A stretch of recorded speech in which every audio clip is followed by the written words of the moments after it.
Bonjour, c'est Joël Bernard de moncoachdegolf.com. Alors aujourd'hui, je voudrais vous parler d'un élément crucial de votre mental, de la partie mentale, pour vous permettre d'augmenter votre seuil de régularité. Cet élément, c'est la préparation du coup. On a une chance au golf, c'est qu'on dispose de 40 secondes, parfois même une minute si vous êtes le premier à putter, pour préparer votre coup. Eh bien, ça peut être soit très bien utilisé, soit au contraire complètement gâché, voire néfaste.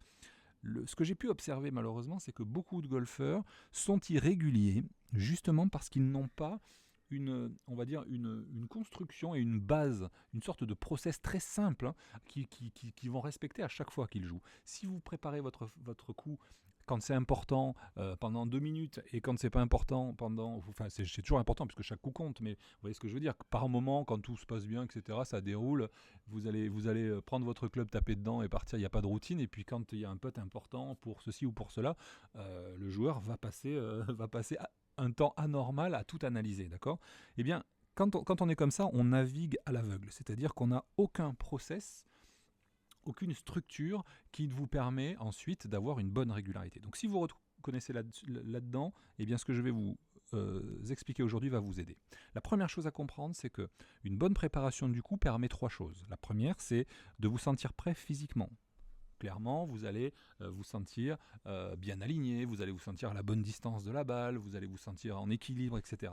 Ce qui fait que mentalement, vous allez pouvoir éliminer les doutes, est-ce que j'ai le bon club, est-ce que ceci, est-ce que cela. Et ensuite, l'autre avantage, c'est que vous allez aussi, si vous faites une bonne préparation du coup, être prêt émotionnellement à jouer. Ça veut dire que lorsque vous allez avoir des spectateurs qui vous regardent, lorsqu'il va y avoir de l'enjeu parce que vous avez une bonne carte entre les mains et il reste plus que 3 tours pro à jouer, eh bien, avec une bonne préparation du coup, vous arriverez à traverser, entre guillemets, tout ce contexte un petit peu stressant, comme si vous étiez à l'entraînement. Alors, avant de vous donner justement ces trois étapes, parce qu'il y a trois étapes vraiment essentielles, hein, je vous l'ai marqué ici, d'accord.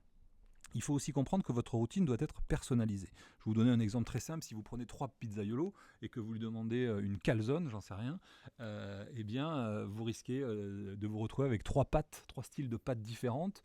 Il y a des pâtes fines, des pâtes épaisses, etc. Trois styles, on va dire, de composition de pizza et 3 styles peut-être de cuisson différentes. Bref, à l'arrivée, vous allez avoir une expérience différente, un goût différent, mais au final, les 3 pizzaiolos auront quand même fait cuire cette pizza, ils auront utilisé de la pâte et ils auront utilisé des ingrédients à mettre dedans. Donc il y a quand même une structure qui va être équivalente pour tout le monde et c'est celle-là que je voudrais partager avec vous aujourd'hui. Premièrement, cette structure, je vais aller rapidement dessus, mais c'est la partie d'analyse. Cette partie d'analyse, elle doit vous permettre d'aboutir à 3 réponses et à faire 3 choix principalement. Le premier choix, c'est le choix de la cible, qui n'est pas forcément le milieu du fairway ou le drapeau, d'accord. Le deuxième choix, c'est le type de coup que vous allez jouer, d'accord. On ne fait pas systématiquement un plein swing et au putting, on ne fait pas toujours le même geste. On doit adapter le geste, ou au petit jeu, on doit adapter aussi son geste et le style de technique qu'on doit utiliser. Est-ce qu'on va faire une approche roulée, levée? Est-ce qu'on va faire une approche lobée? Est-ce qu'on va jouer un putter? Bref. Donc quel coup je vais jouer et en découlera ensuite le troisième choix qui sera quel club je vais utiliser. D'accord. Donc tous ces paramètres-là, ils vont être bien sûr influencés par la distance, ils vont être influencés par les obstacles. Si vous avez un obstacle d'eau devant, est-ce qu'il vaut mieux pas être long? Il va être influencé par le dénivelé. Il va être influencé par exemple par le vent, par votre lie, c'est-à-dire comment votre balle est placée, etc. etc. Ensuite, plus votre niveau augmente, plus il y aura de paramètres à prendre en compte. Mais déjà, voilà, vous devez avant d'attaquer la deuxième phase de votre préparation, vous devez déjà avoir fait ces choix-là. 1, cible, 2, coup, 3, club. Une fois que vous êtes arrivé là, une fois que vous avez terminé votre analyse, on arrive à quoi? On arrive au moment où on joue le coup. Donc là, on joue. D'accord. Une fois qu'on a analysé, on joue. Donc c'est vraiment 2 parties différentes. Pourquoi? Parce que là, il va falloir éteindre le cerveau gauche et passer en mode cerveau droit. Le cerveau gauche, c'est le cerveau de l'analyse. D'accord. Et le cerveau droit, ça va être le cerveau plutôt spontané, d'accord, plutôt artiste, plutôt créatif, etc. Et donc là, on doit laisser jouer le cerveau droit. Mais le cerveau gauche, lui, il existe toujours. Donc ce qu'on doit faire pour arriver à être efficace, c'est l'occuper. Et pour la meilleure façon d'être dans le cerveau droit, c'est d'être dans le présent. Et pour ça, il faut se concentrer sur 3 choses. Ça dépend de qui vous êtes. Si vous êtes un visuel, il va falloir plutôt chercher des images. Si vous êtes un kinesthésique, il va falloir il va falloir vous concentrer sur une sensation. Et si vous êtes plutôt un auditif, il va falloir vous concentrer sur quelque chose, sur un son. Et on peut être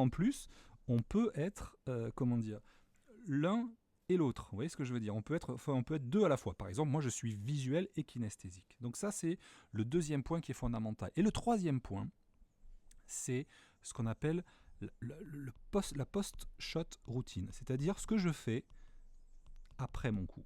Et là, c'est comme ça que vous allez soit construire, d'accord, soit vous allez, si vous êtes efficace, construire la confiance, ou au contraire, la défoncer. D'accord ? Vous regardez les champions, je vous donne un exemple. Vous regardez les champions, le joueur tape un fer neuf, il se met dans le bunker. Pour un champion, mettre un fer neuf dans le bunker, c'est un très mauvais coup. Vous allez avoir ce champion-là, qu'est-ce qu'il va faire ? Il va se replacer, il va refaire un coup d'essai. D'accord ? Imaginez qu'il rejoue ce coup de la bonne façon et que sa balle arrive au drapeau. Pourquoi ? Pour oublier, c'est souvent leur stratégie, en tout cas leur technique ou leur tactique pour oublier le coup qui vient d'être fait et ils en recommencent un à vide et de façon imaginaire qui arrive au drapeau. Pourquoi ? Pour ne pas perdre en confiance. L'amateur, lui, qu'est-ce qu'il va faire la plupart du temps ? L'erreur, alors pas tous les amateurs évidemment, mais je veux dire de manière classique, il va commencer à pester en disant c'est pas possible, j'ai raté le green, etc. Donc lui, il va fixer en gros son erreur, il va mettre de l'émotion dessus et du coup il va la retenir beaucoup plus. C'est-à-dire qu'il est en train de dégrader sa confiance en lui. Donc voilà, je voulais vraiment vous donner ces 3 phases parce que si vous avez ces 3 phases-là, vous allez pouvoir le travailler correctement. La première phase, elle consiste à choisir la cible, le coup, le club. Alors vous allez me dire, ouais, mais comment on fait quand on ne joue pas, on est en confinement ? Et bien justement, vous pouvez, même si vous avez un filet, même si vous avez un truc, vous pouvez dire, tiens, je vais imaginer que j'ai un green là-bas, je vais jouer un coup plutôt en balle haute, et puis je vais taper un fer 6. D'accord ? Et là, vous mettez devant la balle, et là, vous essayez de vous concentrer sur quelque chose de visuel, de kinesthésique ou d'auditif. Et une fois que vous avez joué, vous pouvez soit ancrer le résultat, soit au contraire essayer de l'évacuer en imaginant autre chose. D'accord ?